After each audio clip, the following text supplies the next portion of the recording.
नमस्कार, मैं अनिता चौधरी और न्यूज़ अड्डा पे आप सभी का स्वागत है। अखिलेश यादव के हालात देखकर जिस तरह से वो दंगेश कुमार से बौखलेश हुए हैं यानी बौखलाए हुए हैं, उसको देख कर के देवानंद की फिल्म हम दोनों का एक गाना याद आ रहा है। गाना जिसको कि साहिर लुधियानवी ने लिखा था और मोहम्मद रफ़ी और जयदेव ने उसे सजाया था।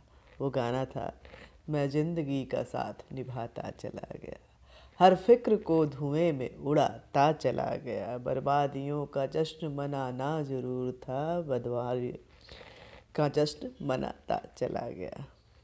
अब अखिलेश यादव के हालात भी कुछ ऐसी हैं। जो मिल गया उसी को मुकद्दर समझ लिया, जो खो गया उसे मैं भुलाता चला गया, गम और खुशी में फ़र्क ना महसूस हो जहाँ, मैं दिल को उस मकाम पर लाता चला गया। अखिलेश यादव के हालात फ़िलहाल कुछ ऐसे ही होने जा रहे हैं, खासकर 10 तारीख के बाद। जिस तरह से लोगों में रोष है, उनके सरकार के समय जो गुंडागर्दी थी, जिस तरह का दहशत था, जिस तरह के माहौल थे और डेवलपमेंट के नाम पर जो कागजी खानापूर्ति होती थी, उसको लेकर के खासी नाराज़गी मुझे तो कम से कम पूरे यूपी में घूमी हूँ, जगह जगह से आप तक चुनावी विश्लेषण और जनता की आवाज़ पहुंचाती रही हूं और मुझे यही समझ में आया। मैं जहां जाती थी ऐसे ही खड़ी हो जाती थी और लोग अपने आप बोलने, उस जनता की आवाज़ में ना कोई हिंदू होता था, ना मुसलमान होता था, ना कोई सवर्ण होता था, ना दलित होता था। बस वो वोटर्स थे जो अपनी बातों को रख रहे थे और उन्हें ऐसा लग रहा था कि इस सरकार में सुकून है, शांति है, कम से कम 2 जून का खाना मिल जा रहा है, कोई धमका नहीं रहा है। ये साफ नज़र आ रहा था। देखिए, अखिलेश यादव जो कि साइकिल बम को लेकर के सिसकियां भर रहे हैं, उनके हालत कितने ख़राब हो गए हैं अपने ही पुराने कर्मों की वजह से। साइकिल बम की सिसकी जो है, अब वो हाल करे कि न रहे बांस न बजे बांसुरी। और अखिलेश जो कि सीएम हाउस में उनको चिलम फूंकते लोग नज़र आते हैं, अब दंगेश पूरी तरह से नज़र आ रहे हैं। और जैसे जैसे उनका जो मुखड़ा सामने आते जा रहा है, सच्चाई सामने आती जा रही है, जो छिपे चेहरे एकदम से बेनकाब होते जा रहे हैं, अखिलेश जो कि अब दंगेश हो गए थे, वो बौखलेश होते जा रहे हैं, बौखलाए हुए हैं बुरी तरीके से। साइकिल बम की सिसकी अखिलेश यादव के चेहरे पर फ़िलहाल साफ पढ़ी जा सकती है। आप देख रहे होंगे कि हर जगह वो सफाई देते नज़र आ रहे थे। इतना ही नहीं, गोरी चली एक भोजपुरी गाना है। अखिलेश यादव के इस हालात को देख कर के मुझे वही गाना याद आ रहा है कि गोरी चली नैहरवा बल्लम सिसकी दे दे रो। मतलब अब तो जिस तरह के हालात हैं, उनको पता चल चुका है कि अब कोई मुरव्वत नहीं मिलने वाली है। इसीलिए 11 तारीख को शायद उनके टिकट जो है वायरल हो रहा था। देखना होगा कि क्या होता है उसमें। अभी तक आजमगढ़ के आतंकी मोहम्मद सैफ के पिता शादाब अहमद की जिस फोटो को अखिलेश यादव नकार रहे थे, वायरल बता रहे थे, फोटोशॉप बता रहे थे, अब वो हर जगह कह रहे हैं कि फ़ोटो तो किसी के साथ भी खींचा जा सकता है।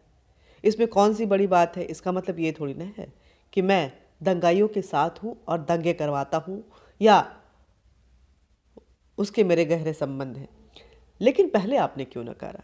और नकारा तो अब उस फोटो को अपने साथ होने पे एडमिट कर रहे हैं। इससे बहुत चीज़ें जो हैं वो साफ़ हो जा रही हैं अखिलेश यादव जी, कि आपको अपनी स्थिति स्पष्ट करने की बेहद ज़रूरी है। चलिए, आपने बोला कि फ़ोटो किसी के साथ भी हो सकता है, तो क्या आपने सैफ के उस पिताजी को समाजवादी पार्टी से निकाल दिया?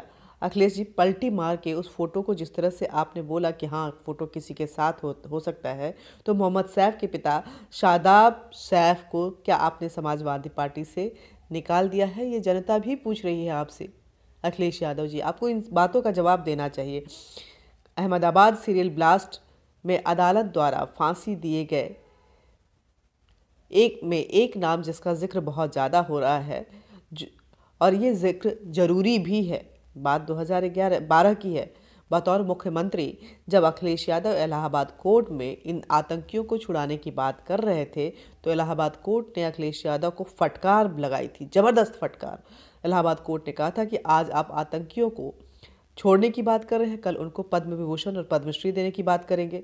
तब अखिलेश यादव का तर्क था कि सामाजिक सद्भावना की वजह से इनको छोड़ा जा रहा है।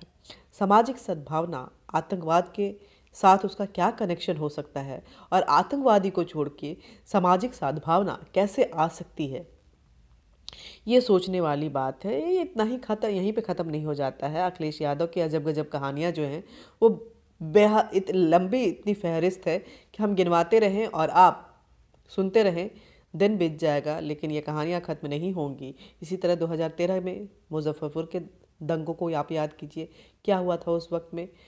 सिर्फ अखिलेश यादव जो मुस्लिम फैमिलीज़ थे उनकी मदद कर रहे थे, मुस्लिम परिवारों को वो मदद पहुंचा रहे थे। यहाँ तक कि कोर्ट में जो हलफनामा दिया था, मैं तो उस वक्त कवरेज भी थी कोर्ट की, उन्होंने सिर्फ मुस्लिम पीड़ितों के नाम दिए थे। तब कोर्ट ने फटकार लगाया था कि क्या ऐसा है कि एक ही पक्ष का की उसमें मृत्यु हुई है, दूसरा पक्ष से कोई है ही नहीं।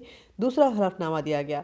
उसके बाद जब मुआवजे की पूरी लिस्ट दी गई तो सिर्फ और सिर्फ मुआवजा जो है वो मुस्लिम परिवारों को मिला था।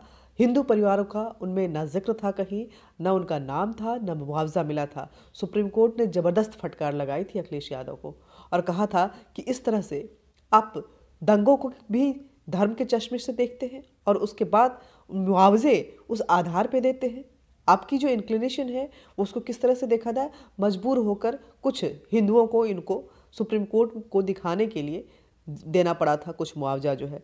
ये अखिलेश यादव की सच्चाई है। 2013 में प्रतापगढ़ में कुंडा में डिप्टी एसपी जियाउल हक की जब हत्या हो गई थी तो अखिलेश यादव ने अजब सा काम किया था। इतनी संवेदनाएं जताई थी कि जियाउल हक की पत्नी को भी नौकरी दी, जियाउल हक के भाई को भी। जियाउल हक की पत्नी को भी 50 लाख का मुआवजा दिया और इतना ही नहीं, जियाउल हक के भाई को भी दिया, उसके पिता के को भी 50 लाख रुपए दिए।